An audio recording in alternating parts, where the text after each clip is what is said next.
नमस्कार दोस्तों, आप सभी का स्वागत है।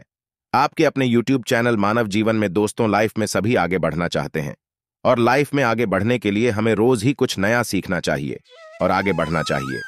तो चलिए आज की प्रस्तुति शुरू करते हैं। दोस्तों, उठनी एकादशी के दिन पल भर में चमकेगी किस्मत तुलसी में बांध देना, या एक चीज रोडपति भी होंगे करोड़पति। और ये उपाय आपको कब करना है? ये उपाय आपको देवउठनी एकादशी के दिन करना है। तो आइए वीडियो को ध्यान से सुनते हैं। दोस्तों, कार्तिक महीने के शुक्ल पक्ष की एकादशी को देवउठनी एकादशी के नाम से जानते हैं। कई लोग इसे देवोत्थान एकादशी, देवउठनी एकादशी या प्रबोधिनी एकादशी आदि नाम। इस दिन भगवान श्री हरि विष्णु जी योग निद्रा से जागते हैं। आइए जानते हैं इसके कुछ पौराणिक कथा। तो सर्वप्रथम इस वीडियो में आप लोगों को बताना चाहूंगा कि देवउठनी एकादशी क्यों मनाया जाता है। इसके 3 कथा बताऊंगा। फिर इसके बाद मैं आप लोगों को बताऊंगा कि उसके बाद देवउठनी एकादशी के दिन हमें क्या करना चाहिए जिससे हमारे अध्यात्म उन्नति हो। साथ ही साथ इस वीडियो में मैं आप लोगों को कहा कि माध्यम से बताऊंगा कि भगवान श्री कृष्णा युद्ध को स्वयं कहें कि देवउठनी एकादशी की कथा जो मनुष्य सच्चे मन से सुनते हैं, ऐसे मनुष्य के जीवन में कभी भी गरीबी नहीं आती, ऐसे मनुष्य के जीवन में किसी भी तरह की परेशानी नहीं आती।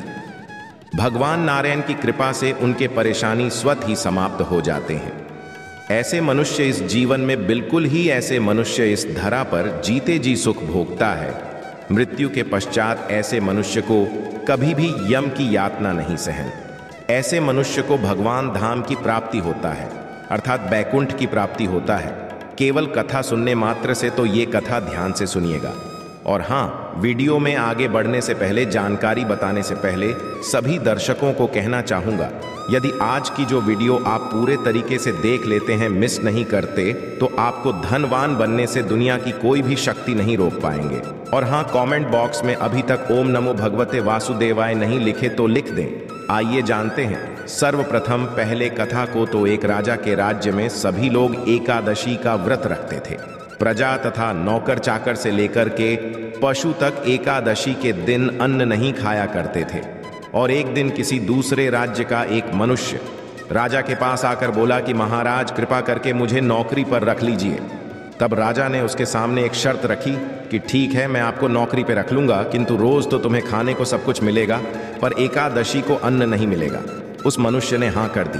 परंतु एकादशी के दिन जब फलाहार का सामना दिया, अर्थात फलाहार का सामान दिया, तो वह राजा के सामने जाकर गिद्ध गिट्टाने लगे कि महाराज, इसमें मेरा पेट नहीं भरेगा, मैं भूखा ही मर जाऊंगा, मुझे अन्न दे दो।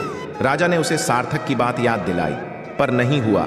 तब राजा ने उसे आटा, दाल, चावल आदि दिए। वह नित्य की तरह नदी पर पहुंचा और स्नान कर भोजन पकाने लगा।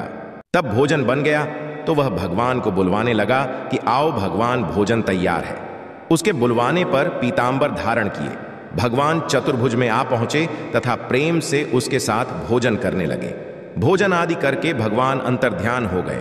तब वो अपने काम पर फिर से चला गया। 15 दिन बाद अगली एकादशी को वह राजा से कहने लगा कि महाराज, मुझे 2 गुना सामान दीजिए, उस दिन तो मैं भूखा ही रह गया। राजा ने कारण पूछा तो उसने बताया कि हमारे साथ भगवान भी खाते हैं, इसलिए हम दोनों ये सामान पूरा नहीं होता। ये सुनकर को बहुत बड़ा आश्चर्य हुआ। वह बोला, मैं नहीं मान सकता कि भगवान तुम्हारे साथ खाता है। मैं तो इतने व्रत रखता हूं, पूजा करता हूं, पर भगवान ने मुझे कभी दर्शन नहीं दिए। राजा की बातें सुनकर वह बोला कि महाराज, यदि विश्वास ना हो तो मेरे साथ आप चल कर के देख लीजिए। राजा पैड़ के पीछे छिप करके बैठ गया। उस मनुष्य ने भोजन बनाया तथा भगवान को शाम तक बढ़ता रहा, परंतु भगवान ना आए। अंत में उसने कहा कि हे भगवान, यदि आप नहीं आए तो मैं नदी में कूद करके त्याग दूंगा। परंतु भगवान नहीं आए।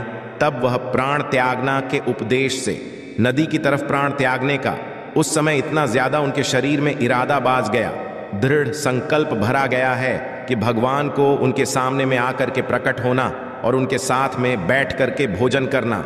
भगवान उनके साथ भोजन खा पी करके अपने विमान में उसे बिठा करके अपने धाम को ले गए। ये जीत भी क्रिया है। ये जितने भी वहां पे दृश्य हो रहे थे, ये सारे दृश्य एक पेड़ के नीचे में छिप करके देख रहे थे। बिल्कुल ही राजा सोच रहे थे कि कि व्रत उपवास ही तब तक कोई फायदा नहीं होता जब तक मन शुद्ध ना हो। इससे राजा को ज्ञान मिला। वह भी व्यक्ति व्रत उपवास करने लगा और अंत में स्वर्ग की प्राप्ति हुआ। ये थे देवउठनी एकादशी की प्रतिकटा चले दूसरे काठा की। और यदि आप यहाँ तीनों कथा ध्यान से सुनेंगे तो मैं यकीन दिलाता हूँ आपको जीवन में धन की कभी कमी नहीं पड़ी। इससे महालक्ष्मी सफलता हासिल हो, माँ लक्ष्मी की कृपा हासिल होती है। आइए दूसरे कथा की ओर बढ़ाते हैं। अभी तक कमेंट बॉक्स में ओम नमो भगवते वासुदेवाय नहीं लिखे हैं तो फिर से गुजारिश करना चाहूंगा, लिख दीजिए। एक राजा था और उसके राज्य में प्रजा सुखी थी। एकादशी को कोई भी अन्न नहीं भेजता था, फलाहार करते थे। एक बार भगवान ने राजा की परीक्षा लेनी चाहिए। भगवान ने एक सुंदरी का रूप धारण किया तथा सतगित पर बैठ गए। तभी राजा उधर से निकला और सुंदर को देख चकित रह गया। उससे पूछा कि हे सुंदरी, तुम कौन हो और इस तरह यहाँ क्यों बैठी हो?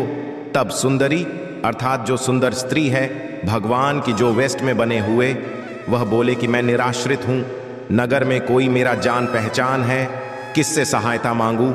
राजा उसके रूप पर मोहित हो गया था। वह बोला, तुम मेरे महल चलकर मेरी रानी बनकर रहो। सुंदरी बोला, मैं तुम्हारी बात मानूंगी, पर तुम्हें राज्य का मुझे स्वप्न होगा। राज्य पर मेरा पूर्ण अधिकार होगा। मैं जो भी बनाऊंगी तुम्हें खाना होगा। राजा उसके रूप पर मोहित था, अतः उसकी सभी शर्तें को स्वीकार कर ली। अगले दिन एकादशी थी। रानी ने हुक्म दिया कि बाजार अन्य दिनों की तरह अन्न बेचा जाए। जी हाँ, बाजारों में अन्य दिनों की तरह अन्न बेचा जाए। उसके घर में मांस, मछली आदि पकवाए तथा परोसा। राजा को खाने के लिए कहा तो यहां देखकर राजा बोली कि रानी, आज एकादशी है, मैं तो केवल ही करूंगा। तब रानी ने शर्त की याद दिलाई और बोली, या तो खाना खाओ, नहीं तो मैं बड़े राजकुमार का सिर काट लूंगी।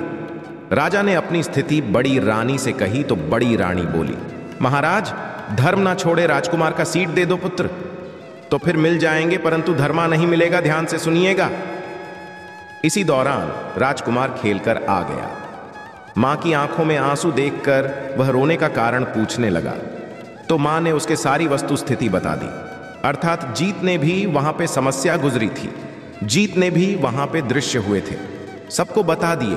तब वह बोला, राजकुमार कि मैं सिर देने के लिए तैयार हूं, पिताजी की धर्म की रक्षा होगी जरूर। राजा दुहक्की व्यक्ति राजकुमार का सिर देने को तैयार हुआ तो रानी के रूप से भगवान विष्णु प्रकट होकर कि असली बात बताई कि राजन, तुम इस कठिन परीक्षा में पास हुए।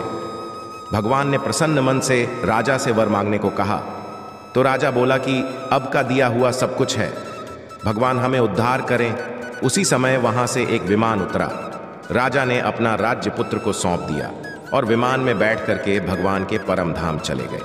ऐसा भी कहा जाता है, इस कथा को कोई भी मनुष्य सच्चे मन से है तो ऐसे मनुष्य को यम की यातना नहीं सहनी।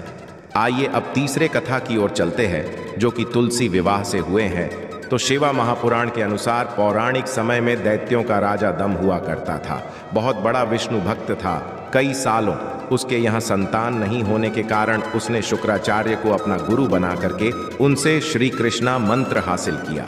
यह मंत्र हासिल करके उसने पुष्कर सरोवर में घोर तपस्या की। भगवान विष्णु से प्रसन्न हुए और उसे संतान प्राप्ति का वरदान दे दिया। भगवान विष्णु के वरदान से राजा डाम के यहाँ एक पुत्र जन्म लिया। इस पुत्र का नाम शंखचूर्ण गया। जी हाँ, इस पुत्र का नाम शंखचूंडा रखा गया। बड़ा होकर के शंखचूर्णा ने ब्रह्मा जी की घोर तपस्या करने लगा, पुष्कर में घोर तपस्या करने लगा। उसकी तपस्या से प्रसन्न करके ब्रह्मा जी ने उसे वर मांगने को कहा, हमेशा अजर अमर रहे, कोई भी देवता उसे नहीं मार पाए। ब्रह्मा जी ने उसे यह वरदान दे दिया और कहा कि वह बद्रीवन जाकर धर्मध्वज की पुत्री तुलसी को जो तपस्या करी उसके साथ विवाह कर ले। कथा ध्यान से सुनना।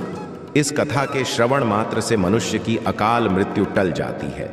इस कथा श्रवण मात्र से मनुष्य की बुरे समय टल जाते हैं। शंकाचुर ने ब्रह्मा जी के आदेश का पालन किया और वैसा ही तुलसी एक साथ वो जाकर के विवाह किया और सुखपूर्वक रहने लगे। उसने अपने बल से देवताओं, असुर, दाना, राक्षसों, गंधर्व, नागों, किन्नर व्यक्ति तथा 3 लोक के सभी प्राणियों पर है विजय हासिल कर ली। वह भगवान श्री कृष्ण का परम भक्त था। संघचूड़ के अत्याचारों से सभी देवता परेशान होकर के ब्रह्मा जी के पास गए और ब्रह्मा जी ने भगवान विष्णु के पास ले गए।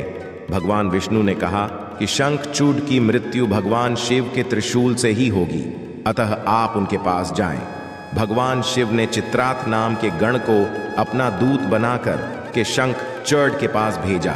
चित्रारात ने शंख को समझाया कि वह देवताओं को उनका राज्य लौटा दे, परंतु शंखचूड़ ने मना कर दिया और कहा कि वह महेश्वर से युद्ध करना चाहते हैं, भगवान शंकर से युद्ध करना चाहते हैं। भगवान शिव को जब ये तब पता चली तो वे युद्ध के लिए अपनी सेना लेकर के निकल पड़े।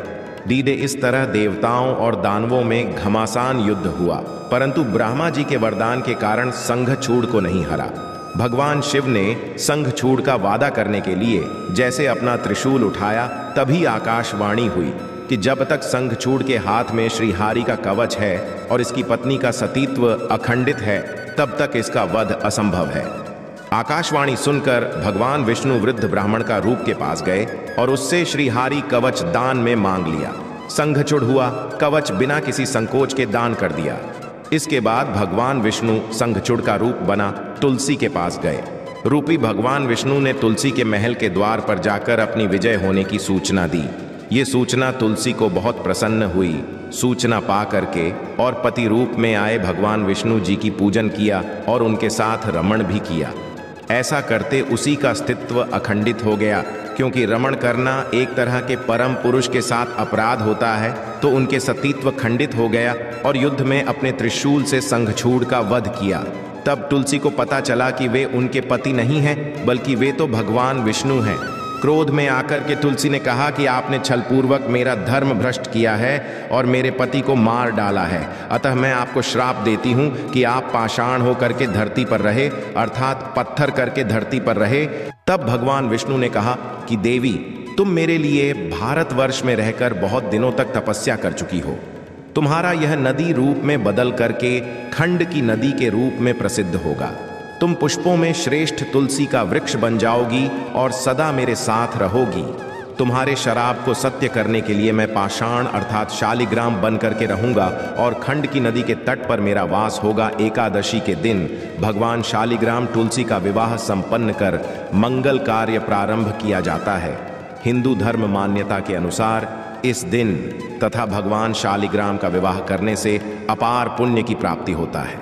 ये भी कहा जाता है, ध्यान से सुनना, ये भी कहा जाता है, यदि देवउठनी एकादशी के दिन भगवान विष्णु को एक तुलसी के पत्ते चलाया जाए तो 1000 गोदान के बराबर पुण्य का फल होता है। इसलिए इस दिन भगवान विष्णु को जितना ज्यादा हो सके तुलसी का पत्ता अवश्य अर्पित करना चाहिए, दल अवश्य अर्पित करना चाहिए। आइए जानते हैं कि देवउठनी की व्रत कैसे रखना चाहिए और किस तरह इसे पूर्ण होने में हमें कौन कौन सी सावधानी रखना चाहिए, और देवउठनी एकादशी दिन ऐसे कौन से उपाय करना चाहिए जिससे मनुष्य की आध्यात्मिक उन्नति हो। इधर की जानकारी बहुत ही सुंदर है, वीडियो को मिस मत करना, क्योंकि अधूरे हमेशा खतरनाक साबित होते हैं। आपने 13 मिनट का बहुमूल्य समय दिए हैं, कम से कम 5 मिनट का अपना बहुमूल्य समय और दीजिए तो देवउठनी एकादशी के दिन व्रत करने वाली को प्रातःकाल में स्नान आदि से निवृत्त होकर के आंगन में चौक बनाना चाहिए। भगवान विष्णु के चरण को कलात्मक रूप से अंकित करना चाहिए, अर्थात आपसे जैसे बन पड़ी भगवान विष्णु जी की चरण कमल बनाना चाहिए। इस दिन की तेज धूप में विष्णु जी को ढक देना चाहिए। देवउठनी एकादशी को रात्रि के समय सुभाषित और हमारे वीडियो में अंत का पाठ करना चाहिए। भागवत कथा है, पुराण आदि का श्रवण करना चाहिए, भजन चाहिए, गायन करना चाहिए। शंख वृद्ध इस दिन बजाने से यदि मनुष्य के घर में किसी भी तरह का नकारात्मक ऊर्जा हुआ समाप्त होता है, ऐसा धर्म शास्त्रों में लिखे हैं। तो इस दिन शंख मृतक नंगा और अवश्य बजाना चाहिए। विविध तरह के खेल कूद, लीला और आदि के साथ इस मंत्र का उच्चारण अवश्य करना चाहिए। AUM नमो भगवते वासुदेव मंत्र का जितना ज्यादा आप जाप करते हैं, भगवान विष्णु उतना ही ज्यादा प्रसन्न होते। पूजन के लिए भगवान का मंदिर अथवा सिंहासन को विभिन्न तरह के लता पत्रा, फल, पुष्प और बंधनवार आदि से आप सजा सकते हैं। आंगन में देवोत्थान का चित्र बनाएं, तत्पश्चात फल, पकवान, सिंघाड़े, गन्ने आदि चढ़ा करके डलियां से ढक दे तथा जलाए। ध्यान से सुनिएगा। विष्णु पूजा या पंचदेव पूजा विधान करने का इस दिन विधान है। विष्णु जी का पूजन कर सकते हैं, पंचदेव पूजन कर सकते हैं। और अगर आपको अच्छी लगी हो तो प्लीज कपूर आदि शक्ति आरती कर सकते हैं। देखिए, यदि आप इतना करने में सक्षम नहीं हैं तो गन्ने का मंडप बना लीजिए, तुलसी माता की एक गमले में लगा तुलसी रख लीजिए और भगवान शालिग्राम रख लीजिए। शालिग्राम नहीं है तो भगवान कृष्णा जी की मूर्ति लांच सकते हैं। अब ये तुलसी माता श्री कृष्ण, क्योंकि शालिग्राम स्वरूप कहा गया कि उनके विवाह कर सकते हैं। आपसे जैसे बन मैं ये नहीं बोल रहा हूं, मैं जो विधि बता रहा हूं उसी से करें। अब इसे जैसे बंद आपके जैसे समर्थ हैं उनके अनुसार भगवान का विवाह करा दीजिए। इस बारे में कुछ उपायों को बताना चाहूंगा। तो यदि आज के दिन अर्थात देवउठनी एकादशी के दिन, देव प्रबोधिनी एकादशी के दिन तुलसी माता को बहुत पुष्पक हार चढ़ने से आर्थिक कष्ट दूर होती है। जो लोग लंबे समय आर्थिक कष्ट से परेशान हैं, कमेंट करके पूछते नहीं गुरुजी हम काफी आर्थिक कष्ट से परेशान हैं, आर्थिक कष्ट करने वाला कोई उपाय बता दीजिए। तो केवल एक दिन देवउठनी एकादशी के दिन यदि कोई भी मनुष्य सच्चे मन से है, यदि तुलसी माता को मुंगरा का पुष्पा, जी हाँ मुंगरे की पुष्पक आहार बना करके चराते हैं, समर्पित करते हैं तो आर्थिक कष्ट दूर होते हैं, पैसों की कभी भी तंगी नहीं होती। ये भी कहा जाता है इस दिन गुलाब की हार बना करके, गुलाब की पुष्पक की हार बना करके, गुलाब की पुष्पक की माला की हार बना करके यदि माता को चढ़ाया जाए तो सारी और मानसिक ये दोनों तरह के कष्ट हैं वो कष्ट दूर होते हैं। तुलसी की जड़ में कच्चा दूध डालने से सभी तरह की मनोकामना की पूर्ति होता है। किसी भी तरह की आपकी मनोकामना पूर्ण हो जाए तो आज ही के दिन शाम के समय मैं सुबह के समय में अर्थात देवउठनी एकादशी के दिन तुलसी की जड़ में कच्चा दूध अवश्य डालें, सभी तरह की मनोकामना पूर्ण होगा। विष्णु जी को दल से बना एक माला पहनाएं। हर तरह की दुनिया में जो भी संसारी की इच्छा हो, भौतिक सुख चाहते हैं, अलौकिक सुख चाहते हैं, जो भी सुख चाहते हैं उन सभी तरह के अब कुछ सुख की प्राप्ति होगा। पर एकादशी के दिन तुलसी के पत्ते नहीं तोड़े जाते, पहले से हमको तोड़ करके रखना है।